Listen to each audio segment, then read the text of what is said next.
Hey there, friends. You're listening to episode 282 of Better Than Before Breast Cancer with me, Laura Lummer, the breast cancer recovery coach.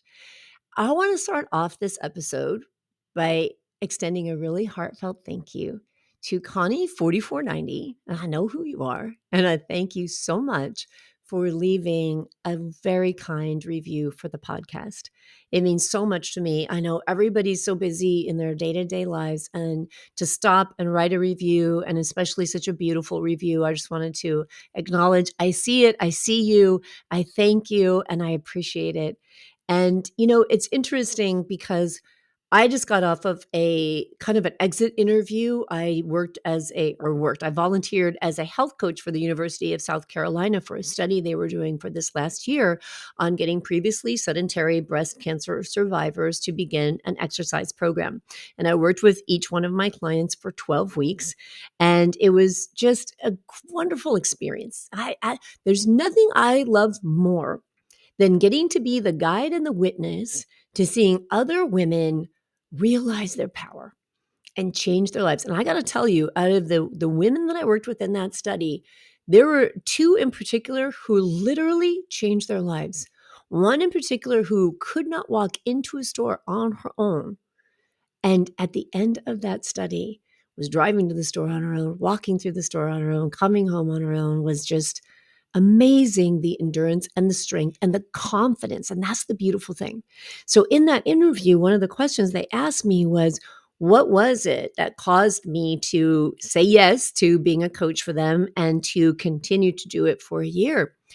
And my reason was, it's such a joy to be able to support and be a part of other people finding a way to have a better life.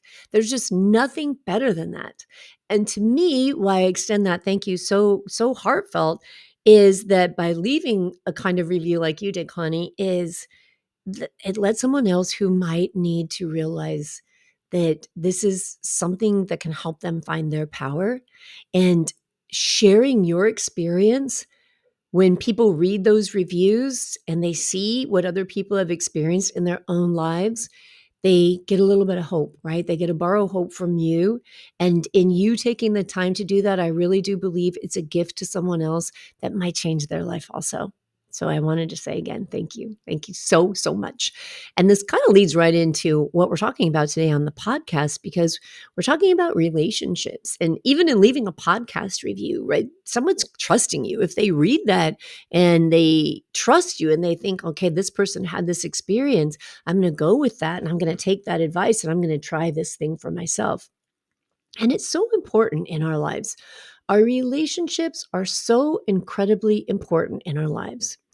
And where I coach people in my third pillar of breast cancer recovery is called regroup for a reason, because there's so many times in our lives when we have relationships that aren't serving us, and we keep going back to those relationships and we keep putting energy into those relationships and we keep exposing ourselves to those relationships. And there's reason for that, because you have thoughts about it. And those thoughts about it may cause you to believe that if you don't continue to put energy and exposure into specific relationships, that says something mean about you. So I like to talk on the podcast about things that are actually going on and that I'm experiencing and things I witness and see and deal with in my own life, because I think we all have very similar experiences. And recently, I was a witness to a relationship interaction that was very unhealthy. And I witnessed one person be really verbally and emotionally abusive to another person. And there were a group of people that witnessed this. And after the incident happened, what was fascinating to me were that there were some people in the group that said, I'm never going to let myself be in that situation again. And there were other people in the group whose thought was, gosh, if I could have done something different before, then maybe that person wouldn't have behaved that way now. And so it was really interesting to watch that dynamic because I know depending on what we've been through in our lives, we're all going to have these different thoughts. But when I talk to people about regrouping their lives, here's the thing. And let me do one more story to add on to that. So you're going to be hearing a podcast next week that I recorded with a woman who's an amazing coach for breast cancer survivors. And she and her husband are both cancer survivors. And her husband is a survivor of brain cancer and she's a survivor of breast cancer. And she's amazing and she's so cool. I love her. But she talks about how their relationship changed because of what they were going through. And there came a point where she said, this is never going to be what it was. So we've got to start over and make it something new. And I believe very strongly when we go through breast cancer, when we face a life-threatening illness and do the things we have to do, which are not easy things, to get ourselves through and to survive, and then to support ourselves in recovering from that. I know for a fact from my own personal experience and all the women that I've coached that it is very common, if not 100% of people experience this thought of like, what now? Who am I now? What is my life like now?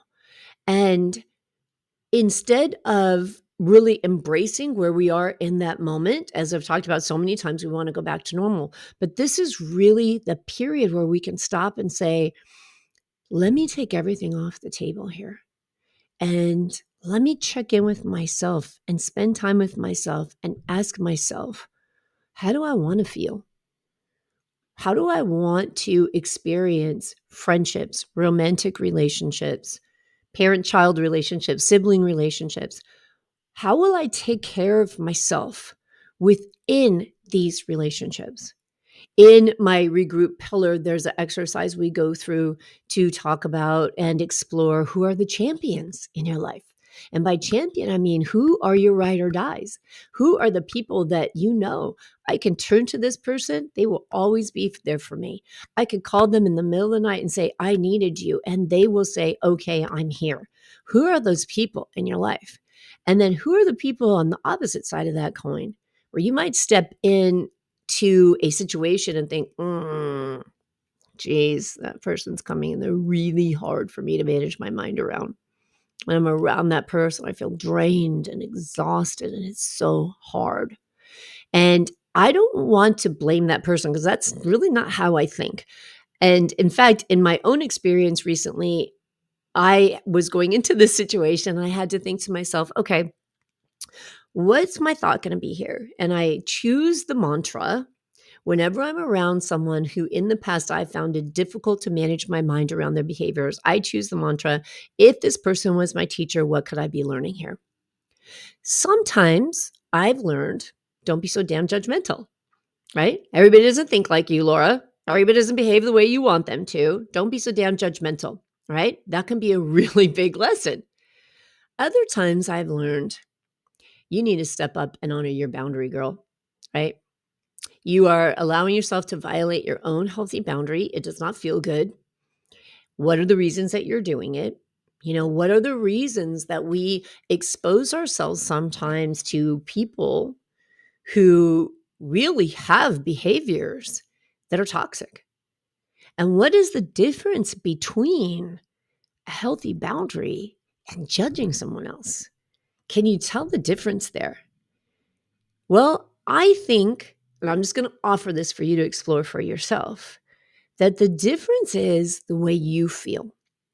So I believe in healthy boundaries, and healthy boundaries are saying, this person's behavior, I won't let someone raise their voice at me. I won't let someone cuss at me.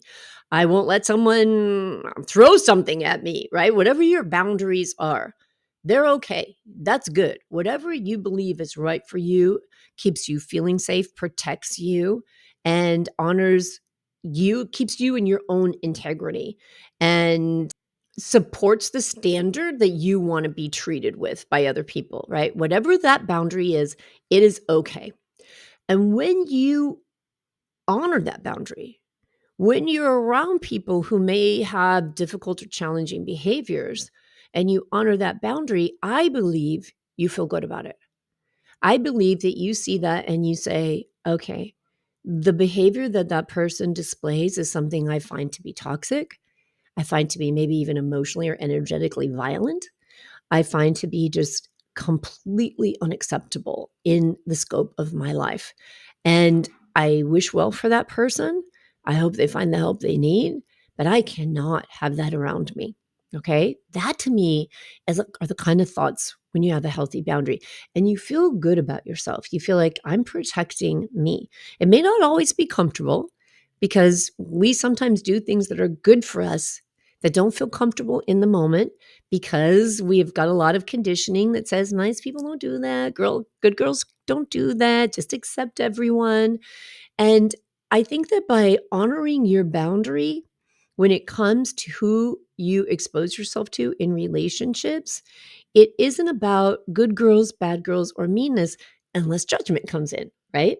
And by judgment, what I mean, and the difference between a healthy boundary and a judgment is the judgment is you are judging a person based on the manual you wrote of how people should behave. Okay.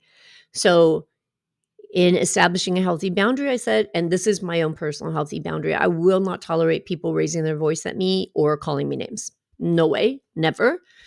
I just won't do that. So, that to me protects me. That to me is treating myself with integrity and expecting others to treat me with integrity. Okay. If I'm in judgment, then I'm looking at someone and saying, that person is a jerk. That person is this. That person shouldn't behave that way. And I'm going to be angry with them, or I'm going to talk crap about them, or, I'm just going to say, like, what a yucky human being they are. Now we're in judgment. And judgment doesn't feel good, right? Because you might do that. You might think some of those things and find yourself in judgment about people and then hear yourself say things like, oh, I'm being mean. Oh, what a terrible person I am. Because it doesn't feel good, right? It doesn't feel good to sit in judgment. Now, isn't there an element of judgment to something when you're looking at and saying, well, here's my healthy boundary. This person did this behavior. I'm not going to be around them. Yes and no, right? Because it's saying, here's a criteria, here's a line I've drawn. And in that healthy boundary, I haven't said, if that person does this, I'm going to think they're a jerk, a whatever, and I'm going to be angry and I'm going to be sad. And I'm not attaching my emotion to their behavior when I am honoring a healthy boundary for myself.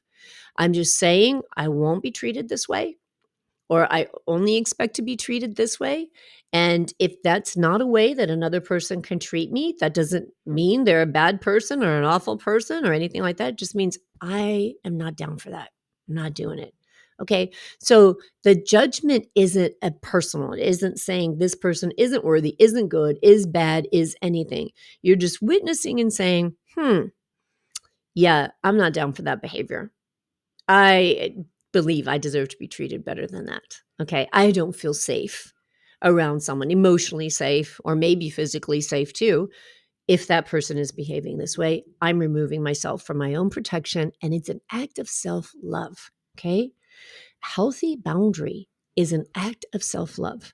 And I want to clarify that because I hear so often people judging themselves for being mean or being evil. I've heard this, "Oh, I'm so evil," because I think this about them. And it's a really important area to explore because one of the things we do to create and sustain a healthy lifestyle for ourselves is reduce stress and emotional trauma. And if we are violating healthy boundaries, and if we are criticizing ourselves for violating our own healthy boundaries, think about how that feels to you. I know how it feels for me. My insides feel hot, like I feel fire inside of me. That's my Ayurvedically, that's my pitta energy that comes up and it's just like the fight is on, right? I feel like a constriction in my throat, in my stomach. I feel what my thoughts, that chemical reaction that is giving me a physical response, and it doesn't feel good. That's my feeling. And, it's just like when there's an animal out in the wild and they have a scent or a signal or something to the other animals that says danger, let's get the hell out of here, right? Those are my danger signals. And when I feel that, I honor that and say, whenever I'm around that person, I feel this and I don't like that. So I'm not going to expose myself to that. There's a very big difference there. I hope you see it. I hope you hear it. Then to say, imagine this, putting yourself back in the situation. Whenever I'm around that person, I feel this way. It literally makes me feel sick. But gosh, that must be mean. So I'm just going to keep putting myself back in that situation. I just think it is critical for us as survivors, for us as human beings, for us as people who deserve to be treated with dignity and respect and kindness, that we get a real and true understanding of why it's important that you have a healthy boundary, why it's important that you decide how you deserve to be treated, and that you take whatever time is necessary to learn the skills and the tools to work past what is often an uncomfortable feeling when you start practicing implementing and honoring healthy boundaries. Okay. When I talk about healthy boundaries, it reminds me of a book that I once read called The Gift of Fear. And I don't recall the author off the top of my head, but I'll look it up and I'll put the book in the show notes. I read this book years ago, and it's written by a man who has a long history in security and being a bodyguard for royalty and celebrities and politicians and all of that. And he writes the book really for women. And he's writing the book for women, and he's saying that for some reason, that we are the only mammal who doesn't honor that feeling of fear we get in our gut. That, like I just gave you the example of a deer, any other animal gets fear, they run, they get away. But for some reason, and especially human females, we are so programmed to be nice, to don't be a bitch, to don't be rude. And we equate being rude with establishing a boundary, with saying, that doesn't make me feel safe, back off. That doesn't make me feel good. I feel bad in that situation. I'm not going to do it again. I won't go there again. But we talk ourselves out of it for whatever social conditioning we've been through. And so I think that that book, The Gift of Fear, is something that's a real benefit to read for anybody, because it's not just if you're somebody who may be in a really toxic relationship or have very toxic friendships in your life, but there's little tiny things that we do all the time, wherever we are on the spectrum of what we decide is healthy and what relationships we're involved in. There's always these little tiny things we can do to learn to be more aware of our own behaviors. And when we step into that and we become aware of that, and we can realize you may need a healthy boundary there, we not only do the work of regrouping our lives, which means bringing into it only the things we really love, only the things we really want in our lives, but we also do the work of releasing old, conditioned beliefs and thoughts and habits that do not serve us. And I thought it was so important to talk about this today because I know from myself that there have been times where I have said, okay, I will not expose myself to this other person because of certain behaviors again, because they're just unacceptable behaviors. And then over a period of time decided, let me step back in. And I don't think there's anything wrong with that. I think it's perfectly okay, because normally what I'll do is say, let me step back in a safe way. Let me step back in a small way, in a short period of time, or at a distance, or something of that nature. Let me see, has change occurred? Because I do believe people can change if they're working on it, if they're intentional, if they're getting therapy, if they're getting counseling, if they're doing self-improvement things, if they're getting coaching. I do believe people can change as they increase self-awareness, but not always, and not all people. And a lot aren't willing to do that. So I think that for me, I always have to check in with myself and say, how do I want to show up? Do I want to give this other person the benefit of the doubt? And if my little small voice says, yes, I think it's okay for you to give this person another chance right now, that's okay. And as I said, I will plan that out and do it in a safe way. But if I see that that person still does not meet the criteria for they honor my healthy boundary, then I'm out, right? I'm out. And there are some people whose behaviors are so intense or so unacceptable to me and so deeply in violation of boundaries that I might have, that there's no question that I will not go and be in the presence of that person again. And when we think about doing something like that and stepping into that and becoming more aware, this is a piece that's so subtle. When we come out of cancer diagnosis, when we're dealing with a health issue, we always think about food and exercise and toxic burden and things like that. Friends, this is a toxic burden, okay? If you are exposing yourself to people who behave in a way towards you that you are left feeling really bad inside, whatever that means to you, that is a toxic burden, okay? It is as toxic a burden as picking up some petroleum-based product and putting it on your skin, or some toxic glyphosate-filled food and putting it in your body. It is equally as toxic emotionally. And if something is toxic emotionally, it is toxic physically, because it sets off a chemical reaction in your body that causes a physical result. Don't underestimate that, okay? Don't think that when we put ourselves in positions where people behave in ways that really don't honor our healthy boundaries, that it's okay and that it's not having an impact on you, okay? Because I think if you stop and you pay attention and you check in with yourself and see how you're feeling, you'll notice that that is not true. You'll notice that there is definitely an impact there. And then the question that I want to offer you is, will you allow yourself to feel like that? Knowing that certain situations cause this feeling in you, will you allow yourself to be put in that position again? Because we always have a choice. And the emotional piece of our healing is equally, if not more, potent than the physical piece of our healing. They're so intertwined. They can't even be pulled apart. I hate to even talk about them separately.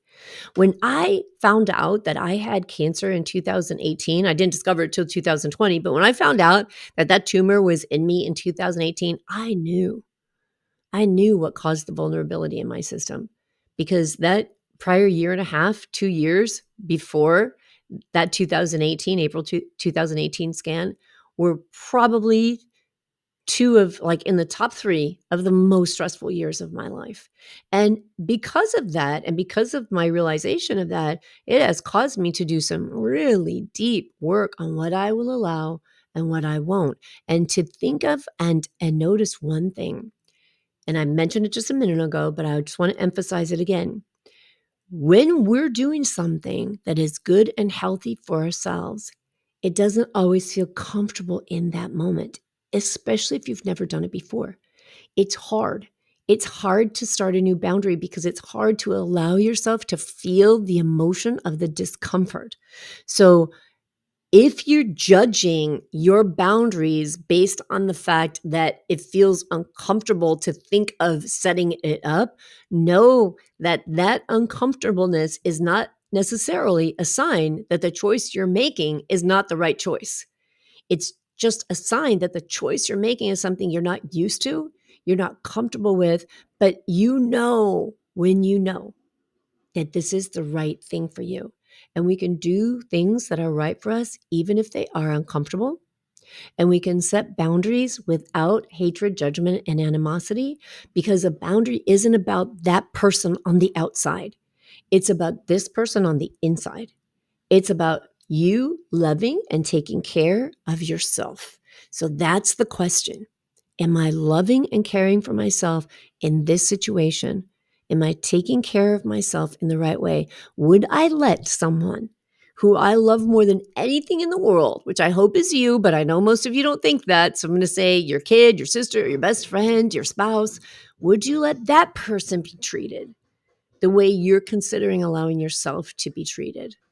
And I think that that is a really important thing to explore. It is not an easy thing to explore, and it can take a long time to work on it and through all the thoughts that it has been stacked on in order to allow yourself to be treated in a way that's inappropriate. But so important to give some thought to, so important to do some exploring on, to ask yourself, how are you regrouping your life? Because once again, I just want to reiterate, we cannot get well in the same soil in which we got sick. And if that soil in which we got sick was a soil full of toxic relationships and stressful emotions, then they have to be addressed. They have to be addressed to support your body's ability to heal. All right, friends, I'm here to help you with that. You can find me at the breastcancerrecoverycoach.com. Join my life coaching program where we work on exactly things like this. And I am there live to answer your questions, to coach you through, and to help you see the thoughts that may not be serving you in your life so that you can create the life that you really want, and one that's better than before breast cancer. All right, I will talk to you soon. Until then, be good to yourself.